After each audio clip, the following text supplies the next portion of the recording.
Kung ikaw ba yung binata na naguguluhan ngayon sa iyong sarili kung ano nga bang dapat gawin, o gusto mong mag-aral pero hindi mo alam kung anong kurso yung kukunin, o kung gusto mong magtrabaho pero iritado ka dahil hindi mo alam kung saan ka lulugar at saan ka mapupunta. Yung tipong gusto mong gumawa ng bagay pero hindi mo alam kung ano nga bang dapat gawin. Okay? Yung tipong alam mong meron kang magagawa at alam mong capable ka sa ganyan pero hindi mo alam kung saan ka magsisimula, o kumbaga hindi mo alam kung saan ka pupunta. Alright, no? Ganito yun, okay? First of all, isipin mo na lang, ha? Isipin mo na lang. This is for your future, alright, no? Okay. Yung buhay talaga naman, no, nakaka-confuse. Okay? Kasi iba-iba yung idea na pumapasok araw-araw sa isip mo. 'Di ba? Ang daming suitable na bagay. Alam mo naman yung kaya mong ganyan, kaya mo yung ganto.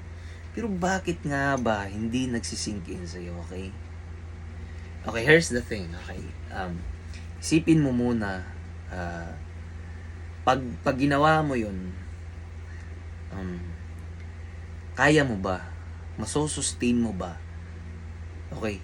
At saka hindi ka ba mai-stress o mai-stress na gawin yun? 'Di ba? Yan yung catch eh, 'di ba? Maraming nagsisimula ng trabaho, marami kang trabaho, pero hindi mo kayang may sustain kasi hindi suitable sa attitude mo. Kumbaga sa body of works mo, kumbaga dapat nag-a-align yan sa'yo, okay? O meron namang tao na kaya nilang gawin kahit hindi nila gusto, just to sustain, or ito yung nagbibigay ng pagkain sa kanila o nagsusustain sa buhay nila. Kasi wow, congratulations kung ganyan ka. Magaling ka mag-control ng disiplina o magaling ka magdisiplina sa sarili mo. Okay. Pero kung ikaw yung naguguluhan kung saan ka nga bang pupunta ngayon, pes, ito na ang dapat sa'yo. Okay. First of all, isipin mo muna kung anong ikinasasaya mong gawin. O baka pagbibinta ng drugs yan, ha? O baka pag nanakaw, mali yan. Ina mo. Mali yan. Kutongan kita dyan, no? Wag. Aray ko. Wag ganyan, okay? Kung ikaw yung tipong tao na nag-iisip kung ano nga bang dapat gawin, kung anong path na dapat mong tahakin, ito na, okay? Isipin mo muna kung saan ka suitable, kung anong bagay yung kinahihiligan mo. Okay? Hilig ka bang kumanta? Okay? Siyempre, lahat naman tayo mahilig kumanta. Yan yung, ito lang yung catch niyan. Maganda ba yung boses mo? Mapapakinabangan mo ba yan? Okay, pag hindi, okay, crush out na yan. Okay? Mag-isip ka naman ng ibang bagay na yung magaan mong gawin. Okay? Mahilig ka ba sa kung matalino ka, mahilig ka ba sa chess, mahilig ka ba sa Scrabble, mahilig ka ba sa mga ganun, yung mga kumbaga mind games or mind tricks, mahilig ka ba sa ganon? Isipin mo muna. Or kung hindi, mahilig ka ba sa games, yung online games, yung ML, Dota, kahit anong games, isipin mo muna. Okay? Then, mahilig ka ba sa, kumbaga, ano nga ba yun? Yung nag-a-assemble ng mga motor. Ganyan. Oo. Basta isipin mo kung anong magandang gawin, saka kung saan ka suitable. Okay? Okay. Pag naisip mo na yun, okay? Pag naisip mo na kung ano talagang suitable mong gawin, basta, pag naisip mo na, tsaka isipin mo rin yung sarili mo, na yan yung ginagawa mo after 5 years, saan ka na ngayon? Okay. Kumbaga, pag inisip kong gusto kong maging mekaniko, dyan ako sumasaya eh. Tsaka dyan yung hilig ko. Or isipin ko, gusto ko talagang mag-ML eh. Gusto, yan talaga yung, kumbaga, araw-araw, yan yung pinipitik ng kamay ko, yung makapag-rank game, okay? Kung yan yung talagang hilig mo, o wala naman tayong magagawa, di ba? Kung yan yung talagang gusto mo, okay? Hindi, gawin mo, okay? Thus, isipin mo yung sarili mo, after 5 years, saan ka na, okay? O baka streamer na ako, baka sikat na ako, baka isa na rin akong content creator, baka isa na rin akong iniidolo. Pero, here's the catch ha. Here's the catch. Kung yan yung ginagawa mo, tas hindi ka magaling, tas yan yung gusto mo, talagang marami namang magaling, di ba? Isipin mo ha, kung gusto mo talagang mag-email, marami namang magaling. Okay? Pero yung punto ng pinag-uusapan natin ngayon, kung saan ka masaya, okay? Kung saan ka talaga masaya at saan matimbang sa buhay mo, okay? Pero pag sinabi mong nagda-doubt ka, okay, isipin mo naman yung iba. Ibang pribilehiyo na pwede mong puntahan. O iba yung kahiligan mo, iba yung kinakahiligan mo, o iba yung gusto mo, okay? Tapos pag naisip mo na, isipin mo, in 5 years, saan ka na? Okay? Or in 10 years.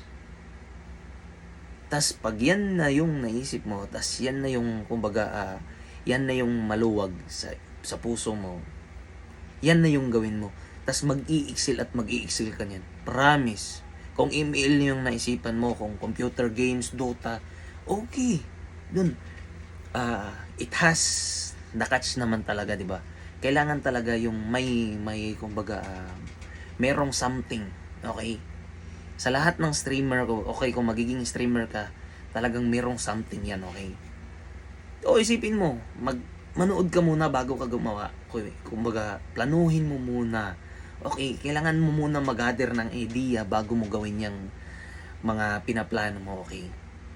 Tas alam mo, pag kaya mo na lahat, dun gumawa ka. Tas maglagay ka ng, kumbaga, signature name mo, kumbaga, signature attitude mo, kumbaga, nagpapatawa ka lang, kumbaga nanggagago ka lang sa games, pero may kabuluhan, di ba?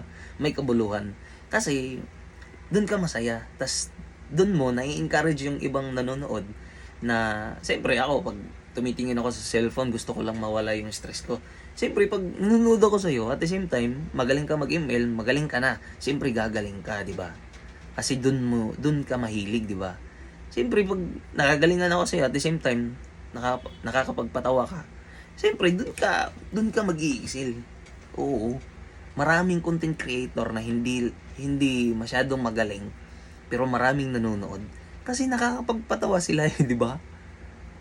Di ba? Doon ka. Okay? Tapos, siyempre, andun na, nakapagsimula ka na. Andun ka na. Siyempre, kung wala kang parents o meron kang parents, sorry. Kung meron kang parents, sabihin mo, magpaalam ka, okay?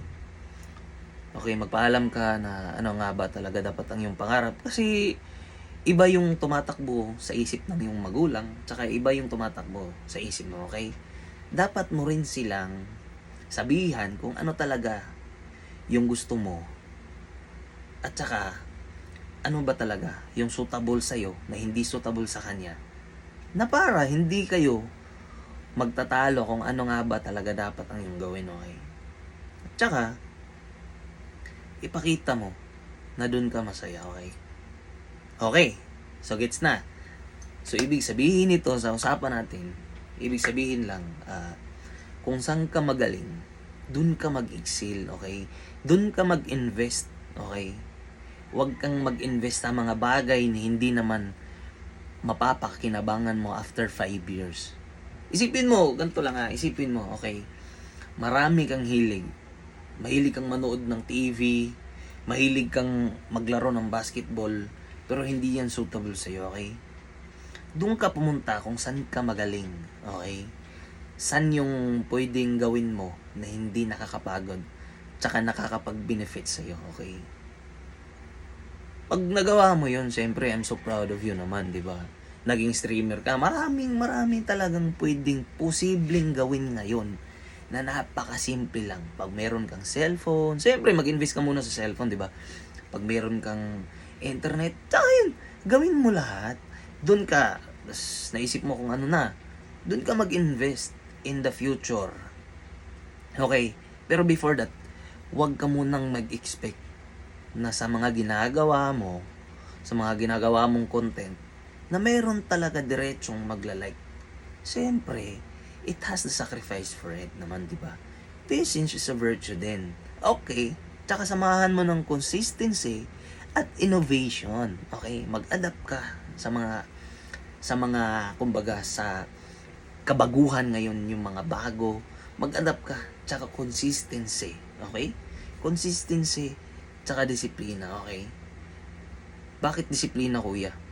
Okay. Siyempre naman, kailangan mong alagaan yung sarili mo. Hindi pwede lang yung ilang magdamag, wala kang kain, okay? Okay? Para hindi ka naman masiraan ng ulo. Okay? Siyempre, kailangan din ng disiplina, kumbaga. Mga 5 hours lang sa cellphone, kailangan kumain. Hindi lang cellphone lahat. Tsaka napapabayaan na yung sarili. Okay? Okay. Gets na? Okay? Thank you so much for watching. Tsaka, kung balikan mo yung video na to, tsaka mag-comment ka. Okay? Good luck sa mga pangarap nating lahat. Okay? Kung sino man yung